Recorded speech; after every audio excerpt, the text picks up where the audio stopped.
It was it in many ways was a heck of a football game in London last week. We did demonstrate that we could compete at the highest levels in our conference. There were some significant challenges that needed to be managed. I don't think anybody thought it was going to be a 10-7 football game.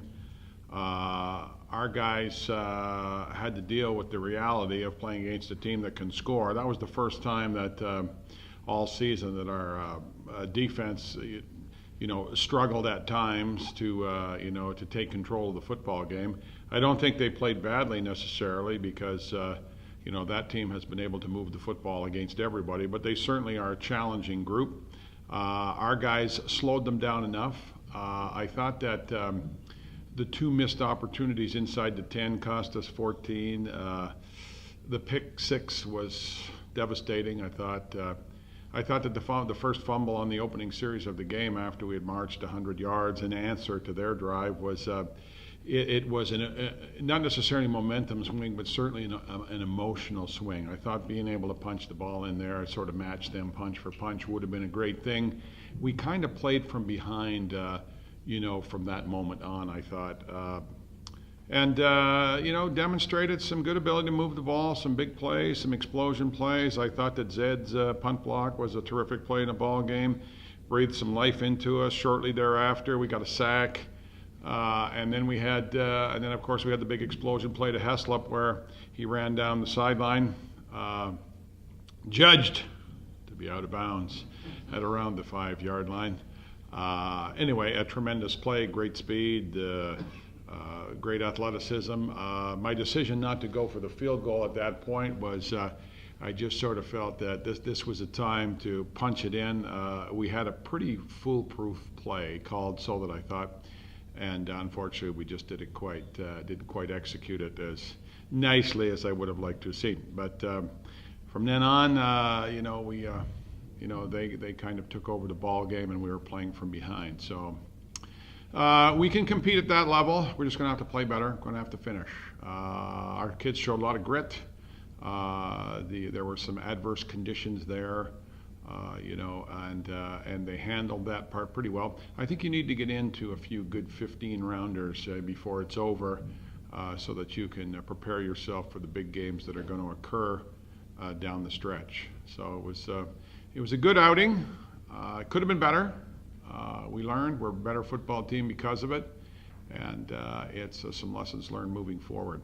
This week, I'm delighted to be participating in the new and renewed homecoming. I'm hoping that it's a tremendous event for the school and the community.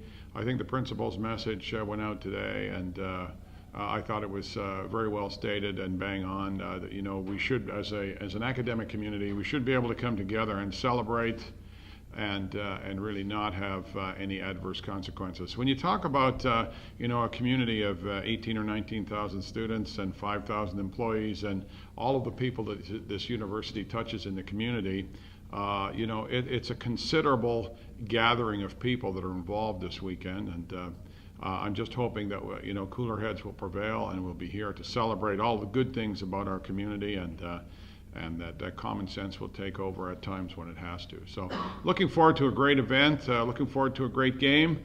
Laurier has been a stubborn opponent over the years. Everybody knows they have the capacity to provide some challenging matchups for us. They've got some great players. They're one of those teams that, although their record is 1-5, I think they've lost 3 games by less than a touchdown. We've had seasons like that here. Where all the pieces are almost in place and they're just a little bit green in a couple of positions, but as the season goes on, they're getting better and better. I hope it's not lost on anybody that they were ahead of Western at the half until well into the third quarter. There's a very controversial play at the end of the game last week where they're claiming they have video proof that their kid caught the ball in the end zone and that should have been a touchdown. They should have won. Had they won that game, that would have kept them in the hunt for the playoffs. So, they're a good team. They have caused us our fair share of headaches over the years. So I'm looking forward to a big game. Should be fun. Should be interesting. Most football players love playing in front of a full house. I think that there's a great college football atmosphere when the place is packed. There's lots of noise. There's lots of excitement.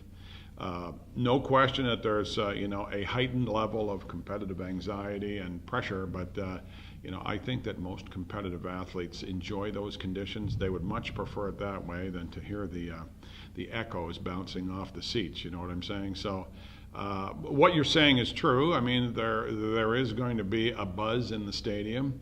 When things are good, the buzz is usually great. Okay, when things are bad, the buzz can sometimes work against you with with the disappointment sometimes with plays, etc. But I think by and large there's going to be great energy in the stadium. I think that the people that are coming back for homecoming are going to be really happy to be here.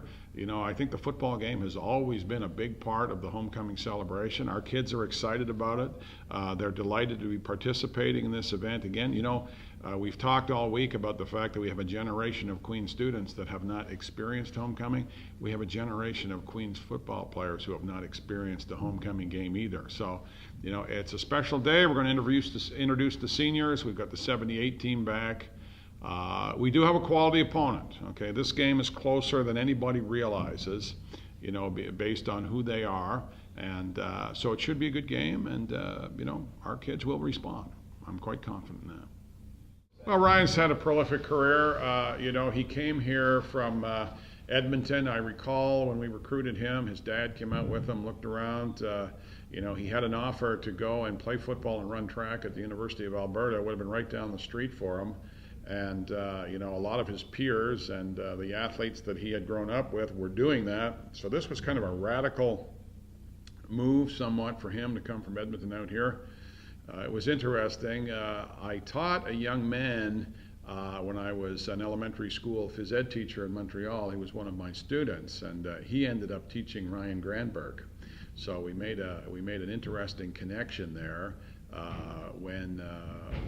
This particular young man, fine young man, he became quite close with Ryan. So when Ryan was considering his options, he just kind of threw this out that he was looking at Queens, and the teacher, the confidant, said, "Oh, well, that was my phys ed teacher," and that was a place to start to build a relationship. So there was a connection made there that we followed up on, and then everything fell into place. He came out here, he visited, he liked it.